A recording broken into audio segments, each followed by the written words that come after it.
Hey everyone, I am going to read from Manda Millet's Hawk's Cry, Satan's Devils MC Next Generation, Book 2, Chapter 1. Eli. I wondered where the fuck you were hiding. Took me ages to find you. What the hell are you doing up here all alone?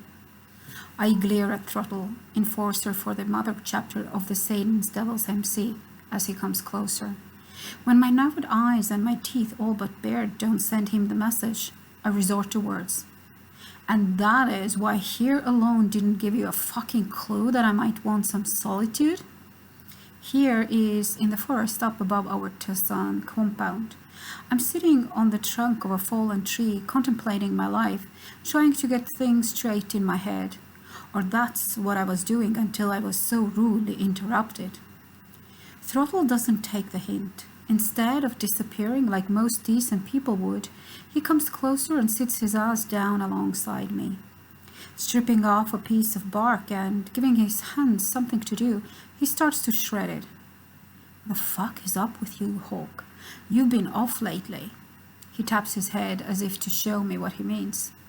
Throttle, the son of the ex-sergeant at arms, Peg, who stepped down from his role a few months back, is only a couple of years younger than me. As club kids, we'd grown up together here on the compound. All our lives we've been as close as brothers, in and out of each other's houses all the time. I'm not surprised I haven't been able to hide my state of mind from him. I start, then stop. How can I explain? Why, when outwardly I have everything, do I feel so raw? Why is it that some days I find it hard to breathe, as though there is a heavy weight on my chest? Why am I not happy and content, but rather full of unease? Throttle throws away the remains of now destroyed bark and looks sideways at me. "Spit it out, brother." How can I put the impossible into words? I open my mouth, close it, then opening it again, finally spit out. "I'm not sure I'm where I should be."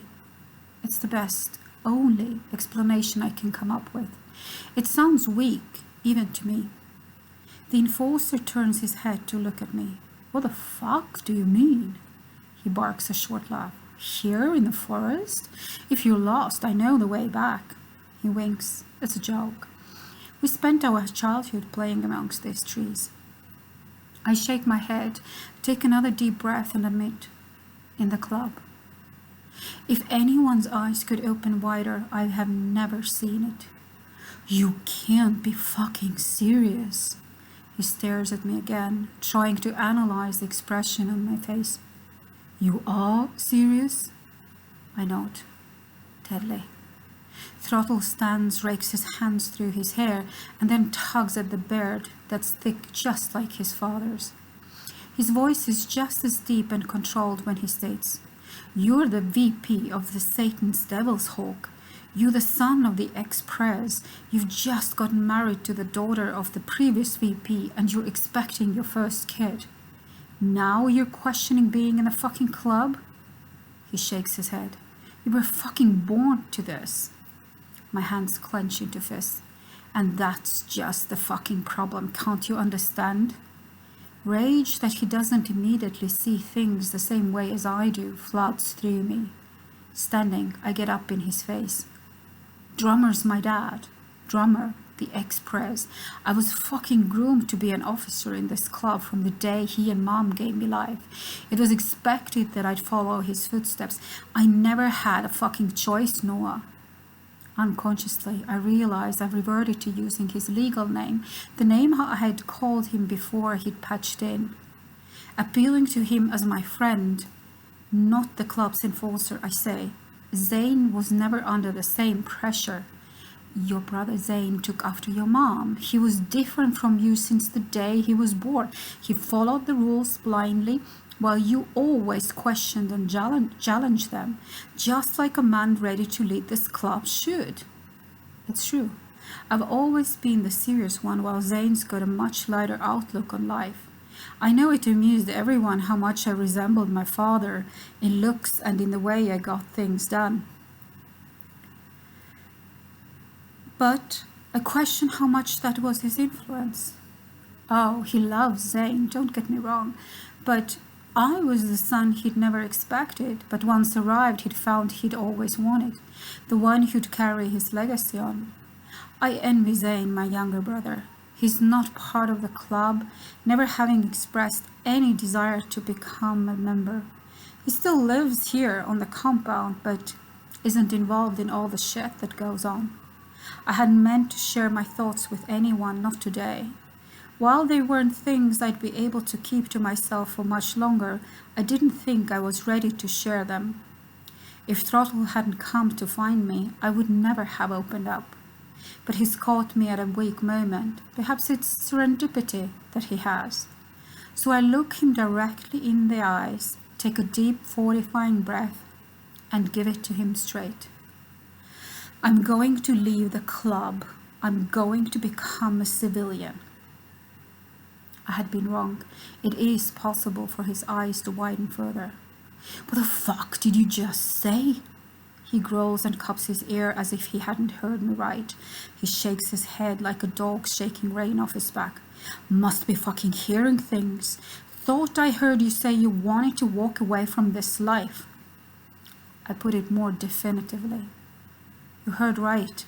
I want to go. Get a proper job, move off compound. His body is vibrating with anger as he rounds on me. This life isn't something you walk away from, Hawk. I shrug. I'm aware of that and the consequences of my decision. But something's wrong, and I can't see any other way to fix it. I just can't do this anymore. You can't fucking do this anymore, he roars. His head moves to one side, then the other, then back. I see his muscles tick in his jaw. You're the fucking VP, the Vice President, Hawk. You and Wizard lead us. You, of all people, can't just turn your back on the club. That's the fucking problem, I scream at him, losing any control that I had. I wasn't asked if this is what I wanted. I had no choice. Choice? He looks astonished. What the fuck are you talking about? You could have said no if you didn't want to prospect when the chance came up. You could have said no before you took the patch. You weren't let off lightly because of who you are. Both you and I went through a harder time as prospects because of who our fathers were. You had to be pretty fucking sure that's what you wanted, else you would have walked then. He's right. No one had taken it easy on us. We should have been shoo-ins, already trusted, having known no life other than the club. But we had been tested to the ultimate to make sure we weren't hanging on to the coattails of our dads. So the members could see our loyalty was real, not assumed, and that we expected no special treatment from the club. That we'd risen through the ranks so fast had been part of the dedication and commitment we had proven to have. I'm too young to do this. I shouldn't have made VP. You're 25, almost 26, he replies deceptively quietly.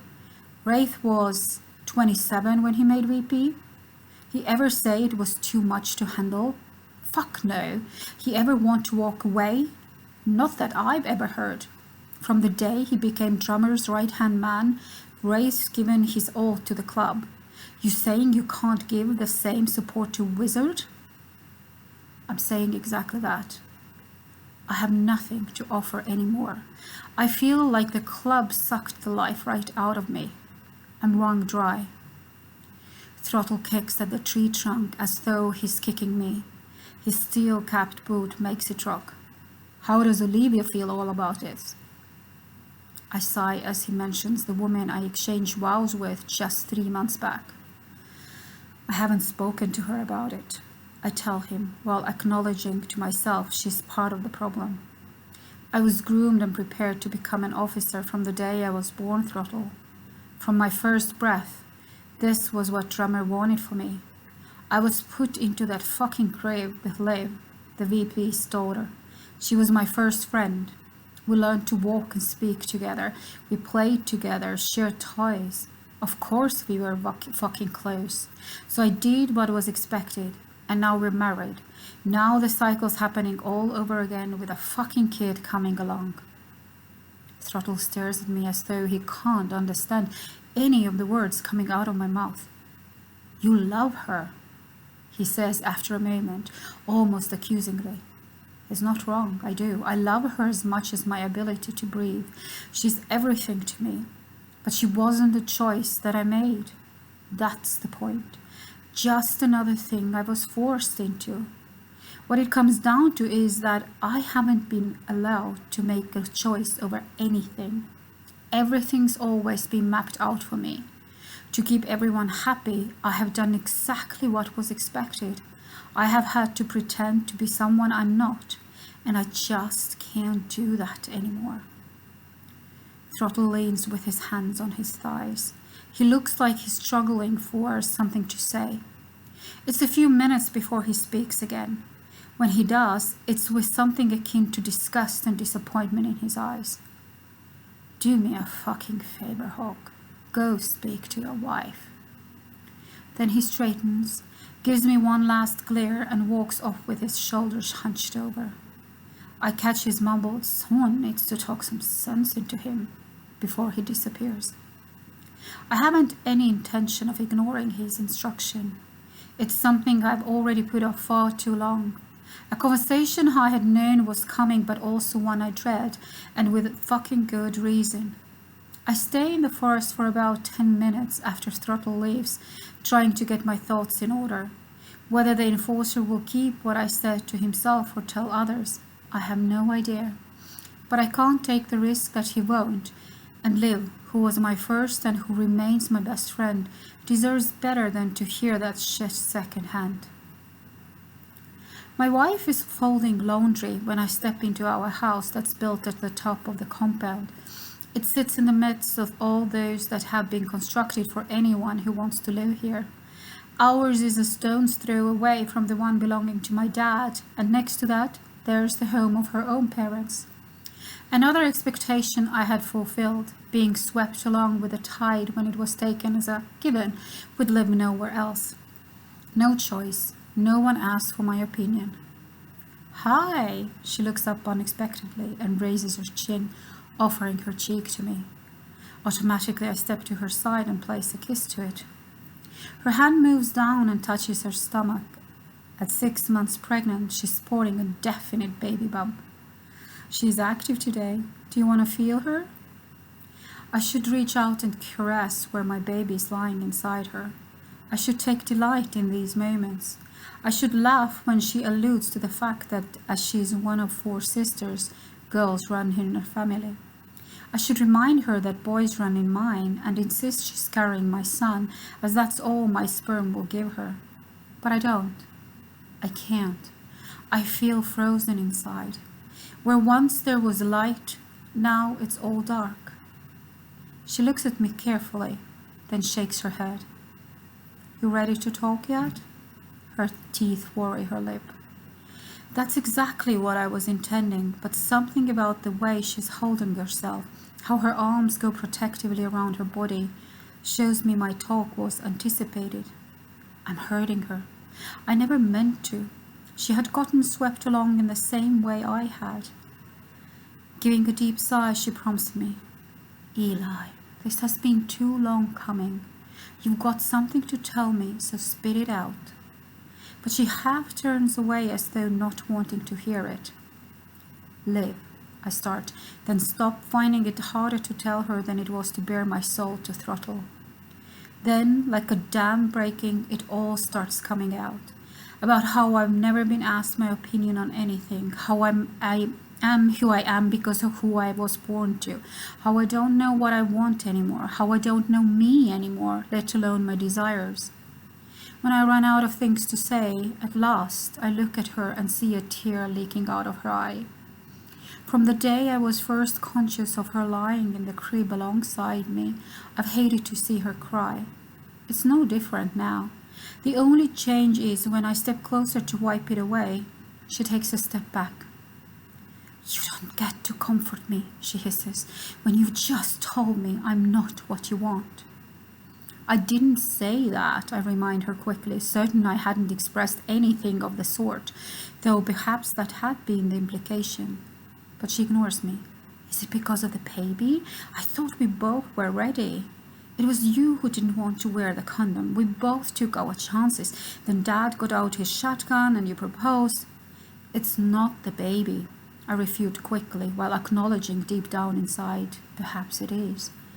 Yes, I was the asshole who had taken the chance. She reminded me when I had forgotten, but to feel myself inside her unprotected for once, that, I had thought at the time, was well worth it.